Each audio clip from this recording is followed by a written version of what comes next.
America સહિતના દેશોમાંથી આવતા એનઆરઆઈઝ ઇન્ડિયામાં રહેતા પોતાના સ્વજનો માટે ગિફ્ટ્સ લાવતા હોય છે, પણ ક્યારેક જો આ ગિફ્ટ્સની કિંમત વધારે હોય તો તેમને કસ્ટમમાં પ્રોબ્લેમ થઈ જતો હોય છે.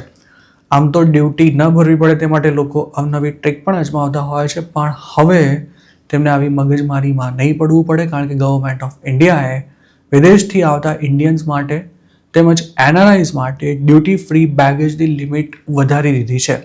નવા નિયમો અનુસાર હવે ડ્યુટી ફ્રી અલાઉન્સ વધારીને 75,000 રૂપિયા કરી દેવામાં આવ્યું છે. અગાઉ આ લિમિટ 50,000 રૂપિયાની હતી. સોમવાર મધરાતથી લાગુ થઈ ગયેલા આ નિયમ અનુસાર વિદેશથી આવતા ઇન્ડિયન્સ તેમજ ભારતીય મૂળના ટ્રાવેલર્સને 75,000 રૂપિયા સુધીના સામાન પર કોઈ ડ્યુટી નહીં ભરવી પડે. ભારત સરકારે 10 વર્ષમાં પહેલીવાર ડ્યુટી ફ્રી બેગેજની લિમિટમાં વધારો કર્યો છે. જોકે ફોરેન ટુરિસ્ટ્સ માટે આ લિમિટ 25,000 રૂપિયા રહેશે, જે અગાઉ 15,000 રૂપિયા જ હતી. આ નિયમમાં ડ્યુટી ફ્રી જ્વેલરીની લિમિટમાં પણ ફેરફાર કરવામાં આવ્યા છે, જેના હેઠળ ઇન્ડિયન્સ અને 1 વર્ષથી વધુ સમયથી વિદેશમાં રહેતા ભારતીય મૂળના મહિલા પેસેન્જર્સ 40 ગ્રામ જ્વેલરી કોઈ ડ્યુટી ચૂકવ્યા વિના લાવી શકશે, જ્યારે પુરુષો માટે આ લિમિટ 20 ગ્રામ રાખવામાં આવી છે.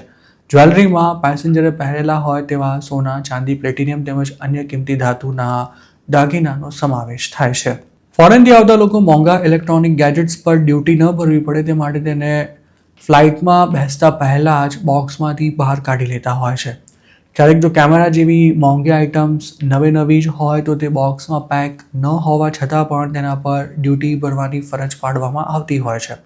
જોકે નવા નિયમમાં આ લિમિટમાં 50% વધારો થતાં હવે આઈફોનથી લઈને બીજા ઘણા ઇલેક્ટ્રોનિક ગેજેટ્સને બોક્સમાં પેક રાખીને જ ઇન્ડિયા લાવવામાં કોઈ પ્રોબ્લેમ નહીં થાય.